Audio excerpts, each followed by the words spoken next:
Hello friends, मैं सीमा और आप देख रहे हैं मिशन कंपटीशन। और आप सभी के सामने बिहार शिक्षा भर्ती के लिए फेज़ 7 के लिए आप सभी के सामने मोस्ट इंपॉर्टेंट 50 क्वेश्चंस।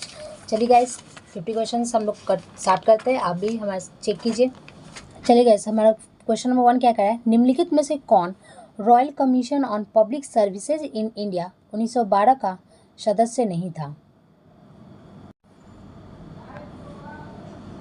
कौन नहीं था? तो वो नहीं था हमारा option D, Gopal Krishna Gokhale. Royal commission on public services in India 2012 का सदस्य कौन नहीं था? तो गोपाल कृष्ण गोखले। और भारत को रॉयल कमीशन को इंस्टीगट कमीशन के नाम से भी जाना जाता है। चलिए guys, next question number 2।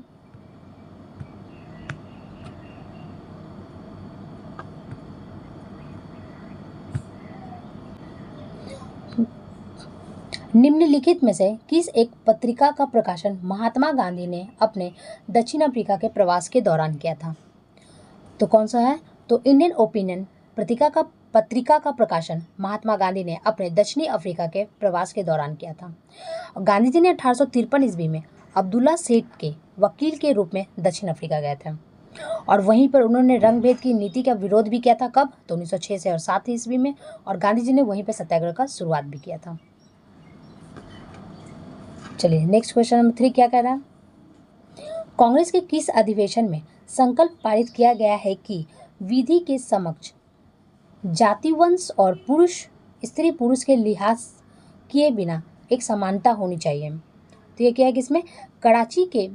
Congress के कराची अधिवेशन 1931 में ये संकल्पना पारित किया गया है कि विधि के समक्ष जो भी जाति वंश या फिर स्त्री पुरुष के लिहाज के उसे समानता होनी चाहिए। और यह कराची अधिवेशन कब हुआ था? तो वो हुआ था हमारा 1931 ईस्वी में। और इसकी अध्यक्षता किसने की थी? तो सरदार वल्लभ भाई पटेल ने किया था। और इस कांग्रेस अधिवेशन में आर्थिक और मौलिक अधिकार को प्रस्ताव पारित किया गया है। नेक्स्ट क्वेश्चन नंबर 4, निम्नलिखित में से कौन सा साधन स्थल पंजाब में है? तो हड़प्पा, रहमान डेरी और सरायखोला और जलीलपुर सैदव संप्यता है। साधन नहीं है, सैदव है। स्थल सभी कहाँ पे? पंजाब में, यानी कि ऑप्शन डी। सैदव संप्यता का भारत में सर्वाधिक विस्तार सबसे ज्यादा पंजाब क्षेत्र में था। फ्रेंड्स ध्यान दीजिएगा, अन अकेडमी आपके लिए यहाँ पे बेहतरीन ऑफर लेके आया है। 40% तक का आपको ऑफ यहाँ पे दिया जा रहा है। चाहे आप 69 बीपीएससी की तैयारी कर रहे हो, दरोगा या 7th फेज बीपीएससी टीचिंग वाली, हर एक के ऊपर 40% का ऑफ दिया जा रहा है। RKG11 ये रेफरल कोड आप लोग जरूर यूज़ कर लीजिएगा, इसी के बाद आपको ये ऑफ मिल पाएगा। जहाँ पहले आप 12 महीने यानी 1 साल का सब्सक्रिप्शन लगभग 9,000 में लेते थे, वहीं अब आपको सिर्फ इसको देखिए 6,879 रुपये, मतलब 3,000 रुपये का आपको यहाँ बचत हो रहा है। तो इस हिसाब से आप सब कुछ ले सकते हैं जो भी आप यहाँ पे लेना चाहेंगे। दूसरी बात देखिएगा, अगर आप टीचर की तैयारी कर रहे हैं तो यहाँ पे प्रॉपर एस्टेट का पूरा आपको यहाँ पे बैच दिया जा रहा है, ठीक है। और एस्टेट बैच में देखिएगा, मैं यहाँ पे आपको दिखूंगा पॉलिटी पढ़ाते हुए, ठीक है। RKG11 ये रेफरल कोड यूज़ कर लीजिए और अभी 40% ऑफ मिलने वाला है, इसका पूरा लाभ उठाइए। सिर्फ 1,039 रुपये में आप इस कोर्स को ग्रैब कर सकते हैं। 40% का ह्यूज डिस्काउंट आपको दिया जा रहा है, तो बिल्कुल भी इसको चूकिए नहीं। और साथ ही साथ अगर आप लोग तैयारी कर रहे हैं बीपीएससी की, तो 69वीं बीपीएससी का पूरा यहाँ पे बैच प्रीलिम्स के लिए 1199 में आपको प्रोवाइड किया जा रहा है। RKG11 ये रेफरल कोड आपको यूज़ करना होगा, लिंक डिस्क्रिप्शन में है बैच का, आप लोग जाके ज्वाइन कर लीजिएगा, ठीक है। 40% का ह्यूज डिस्काउंट आपको भी दिया जा रहा है, इसका पूरा फायदा उठाइए। जो भी वर्तमान में भारत और पाकिस्तान में फैला है। सैदव संप्यता का सबसे बड़ा स्थल क्षेत्र के अनुसार कौन सा अगर माना जाता है तो वो हमारा राखी गढ़ी है। और ये कब के शोध संस्थान के द्वारा? तो ये 2014 के शोध संस्थान के अनुसार है। चलिए next question number 5, Bhagat Singh, Sukhdev और राजगुरु को जब फांसी दी गई थी तो उस समय भारत का वायसराय कौन था? तो उस समय भारत का वायसराय था हमारा लॉर्ड इरविन था। और लॉर्ड इरविन का अगर शासनकाल कब है? तो 1926 से लेकर 1931 में। और उन्हें फांसी की सजा कब दी गई थी? तो वो दी गई थी 23 मार्च को 1931। और इन 3 क्रांतिकारियों को फांसी लाहौर के संयंत्र में दिया गया था। चलिए नेक्स्ट क्वेश्चन नंबर 6, ब्रह्म समाज के संस्थापक ब्रह्म समाज के संस्थापक कौन था? तो ब्रह्म समाज के संस्थापक कौन है? राजा राम मोहन राय। राजा राम मोहन राय ने 20 अगस्त 1828 ईस्वी को ब्रह्म समाज की स्थापना की थी। और ब्रह्म समाज जो है ना एकेश्वरवादी थे। इन्होंने मूर्ति पूजा का विरोध किया था। राजा राम मोहन राय के बाद ब्रह्म समाज का संचालन किसने किया था? तो उन्होंने देवेंद्र नाथ टैगोर ने किया था। चलिए next question number 7। Gautam Buddha कहाँ पैदा हुए थे? तो गौतम बुद्ध का जन्म स्थान कहाँ पे? लुम्बिनी में है। और उनका जन्म कब हुआ था? तो 563 BC में हुआ था। और गौतम बुद्ध का जन्म जो थे ना वो सांख्य गण से में हुआ था। और उनके बचपन का नाम सिद्धांत है। और गौतम बुद्ध ने अपने सबसे ज़्यादा उपदेश कहाँ पर दिए हैं? तो वो दिए हैं सारनाथ में। Next question number 8। बुद्ध चरित्र के लेखक कौन है? तो बुद्ध चरित्र के लेखक कौन है? तो वो है अश्वघोष, ऑप्शन बी। और बुद्ध चरित्र को बौद्ध धर्म का रामायण भी कहा जाता है। अगर पूछा जाए कि बुद्ध चरित्र को और किस नाम से जाना जाता है तो उसे हमें रामायण के नाम से भी जाना जाता है। और अश्वघोष को बौद्ध धर्म का वाल्मीकि कहा जाता है। Question number 9। सिंधु घाटी के निवासियों किस धातु का ज्ञान प्राप्त नहीं था? तो उन्हें लोहा धातु का ज्ञान प्राप्त नहीं था।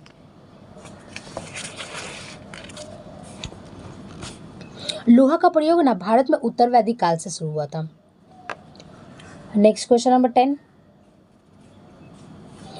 दिल्ली के किस सुल्तान ने घोड़ा को दागने की प्रथा प्रारंभ की थी? तो यह प्रथा प्रारंभ किसने की थी? अलाउद्दीन खिलजी ने किया था। अलाउद्दीन खिलजी प्रथम सुल्तान था जिन्हें केंद्र में अस्थायी शक्ति सेना का रखा था। और यह प्रथम सुल्तान था जिसने सेना को नकद वेतन देना भी शुरू कर दिया था। Next question number 11। चालुक्य वंश की राजधानी क्या थी? तो उसकी राजधानी है वातापी। और चालुक्य वंश की टोटल 4 शाखाएं हैं। पहला शाखा है प्राचीनतम चालुक्य, दूसरा है वेगी के चालुक्य, तीसरा है सोलंकी के चालुक्य और चौथा है Kalyani Chalukya. Next question number 12। प्राचीन भारत में निम्नलिखित में से किस शासक ने जैन धर्म स्वीकार कर संन्यास ले लिया था? तो प्राचीन काल में चंद्रगुप्त मौर्य ने किया था। किसने किया था? जैन धर्म को स्वीकार कर लिया था। चंद्रगुप्त मौर्य अपने गुरु भद्रबाहु के साथ मैसूर राज्य सरवन बेलगोड़ा गए थे। और चंद्रगुप्त मौर्य ने सरवन बेलगोड़ा में एक चंद्र पर्वत पर एक चंद्र चोटी के चंद्र बस्ती में रहकर उन्होंने सलेखन इस द्वारा समाधि ले ली थी। Next question number 13। निम्नलिखित में से कौन सा युग्म सही सुमेलित नहीं है? तो इलाहाबाद कुंवर सी जो है ना ये सही सुमेलित नहीं है। तो इनका सही है क्या? तो इलाहाबाद का संबंध किसे? लियाकत अली से।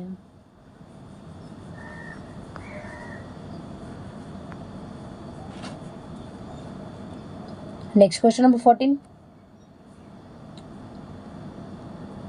ड्रैकन्स वर्ग किस देश की पर्वत है प्रसिद्ध है? तो यह पर्वत प्रसिद्ध है दक्षिणी अफ्रीका संघ में। और यह पर्वत दक्षिण पूर्वी अफ्रीका में स्थित है। इसकी सबसे ऊंची चोटी की अगर बात करें तो उसका नाम क्या है? थबाना नत्तेल याना। Next question number 15। अधिकतर भारतीय समूह कहाँ के? तो वो है काकेशियस समूह में है। और भारत की आबादी में तब मिश्रित समूह में आती है। काकेशियन जो समूह है उसे नार्डिक, अल्पाइन और भूमध्य सागरीय में बांटा जा सकता है। Next question number 16। कर्क रेखा और मकर रेखा के बीच के क्षेत्र को क्या कहा जाता है? तो उसे बीच के क्षेत्र को कहते हैं हम लोग उष्णकटिबंधीय कहा जाता है, ऑप्शन सी। और उष्णकटिबंधीय में सर्वाधिक गर्मी पड़ती है और वर्षा भी होती है। और उष्णकटिबंधीय में सर्वाधिक जैव विविधता भी पाई जाती है। उष्णकटिबंधीय लकड़ी कठोर होता है और जो आर्थिक रूप से बहुत ही महत्वपूर्ण होती है। Next question number 17। समुद्री तट के सहारे कोहरे का निर्माण का कारण क्या है?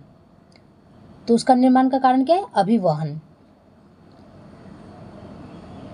और यह ऊष्मा के क्षैतिज संचरण को हम लोग अभिवहन भी कहते हैं। और यह प्रक्रिया में, मतलब ये जो प्रक्रिया होती है, इसमें ऊष्मा का संचलन हेतु तापांतर की आवश्यकता इसमें नहीं होती है।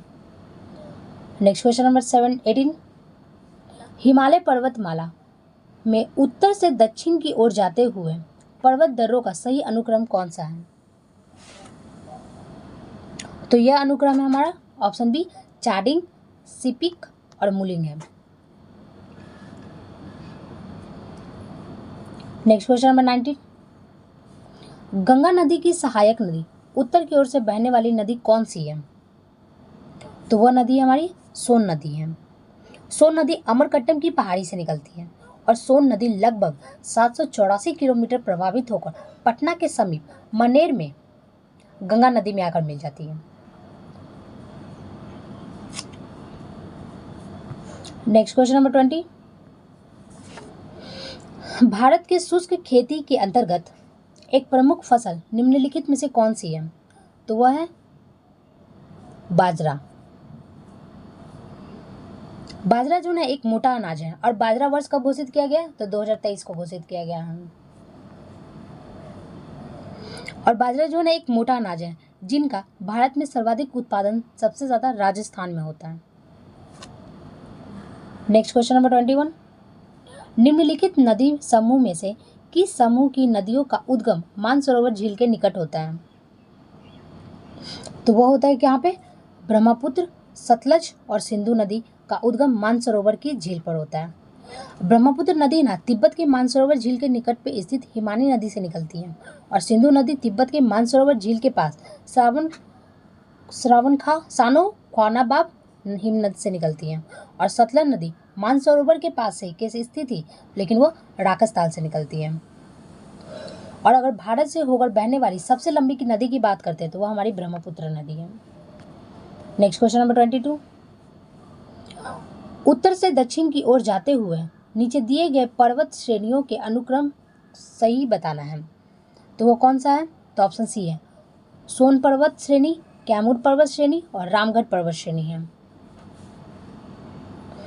कैमूर यमुना और सोन के मध्य एक द्विविभाजक का कार्य करती है। Question number 23। भारत के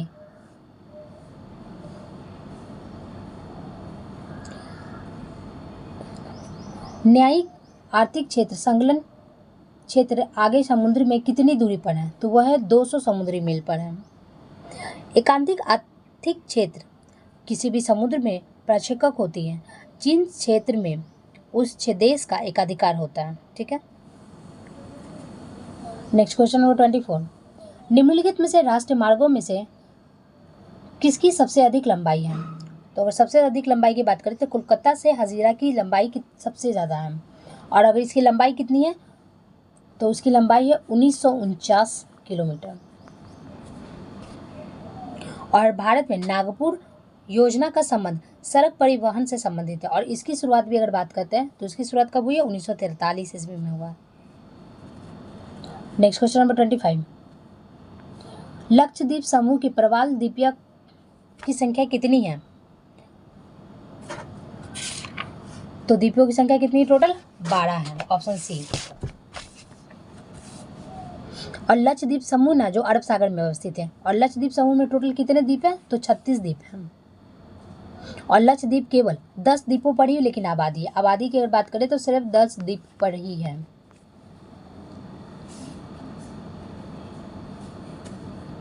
क्वेश्चन नंबर 13। निम्नलिखित द्वीपों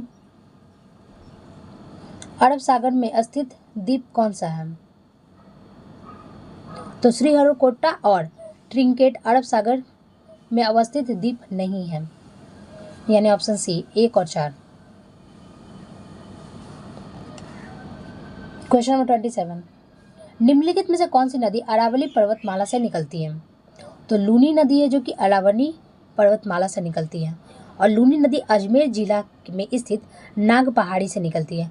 लूनी नदी कच्छ के रन में विलीन हो जाती है और लूनी नमकीन नदी है।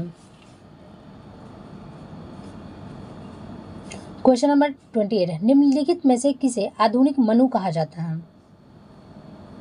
भीमराव अंबेडकर को आधुनिक मनु कहा जाता है और मनु भारत में विधि विधान का प्रथम ज्ञाता था। और मनु जो थे कि हिंदू कानूनी यानी कि मनुस्मृति का प्रथम ज्ञाता भी थे। मनु का अंग्रेजी अनुवाद 1776 ईस्वी में सर विलियम जोन्स के द्वारा किया गया था। क्वेश्चन नंबर 29, हमारे देश के किस राज्य की कार्यपालिका शक्ति का प्रधान कौन होता है? तो वो होता है हमारा राज्यपाल। अगर राज्य की कार्यपालिका की बात करेगा तो हमेशा राज्यपाल होगा।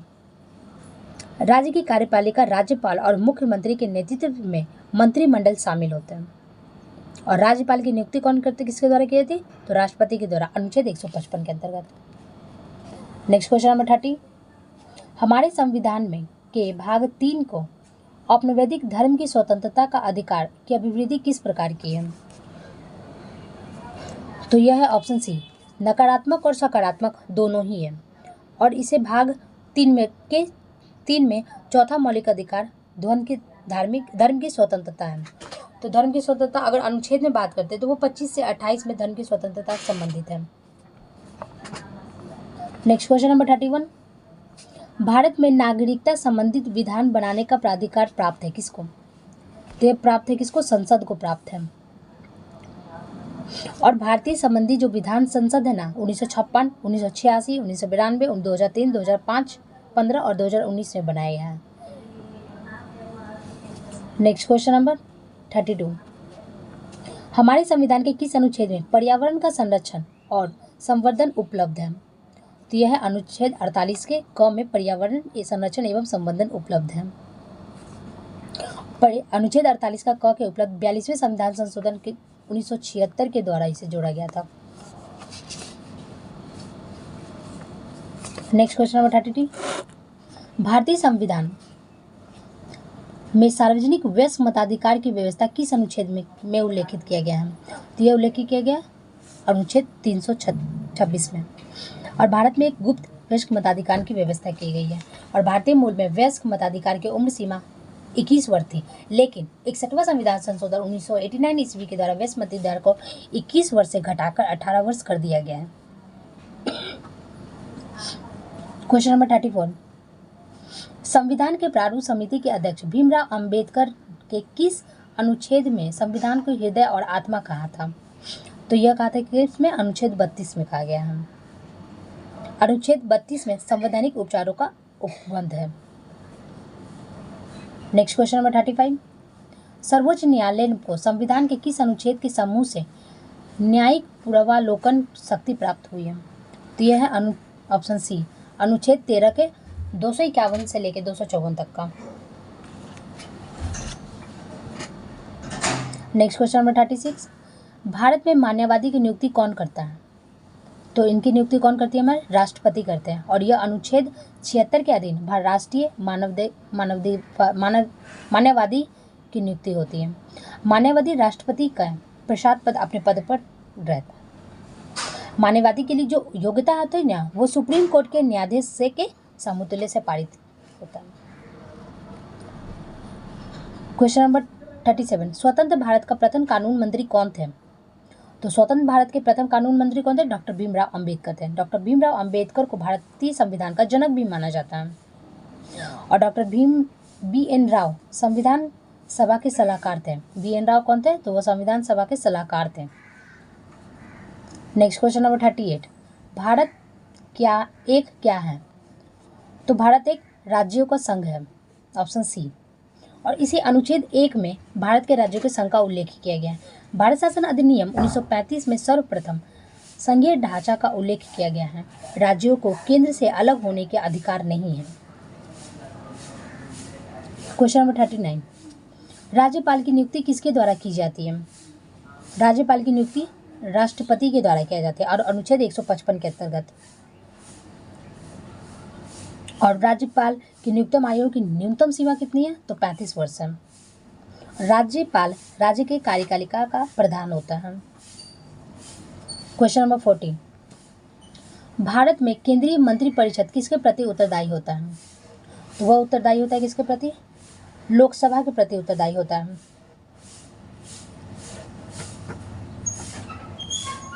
एक केंद्रीय मंत्रिमंडल व्यक्तिगत रूप से राष्ट्रपति के प्रति जिम्मेदार होते हैं, अनुच्छेद 75 का सी में। ओके गाइस, कल फिर मिलते हैं एक नए सेट के साथ। आई होप आप सभी को ये सेट पसंद आया होगा। चलिए गाइस, आप लोग इसे एक बार फिर से चेक कीजिएगा आप सेल्फ। चलिए गाइस, कल फिर मिलते हैं एक नए सेट के साथ। Thank you friend.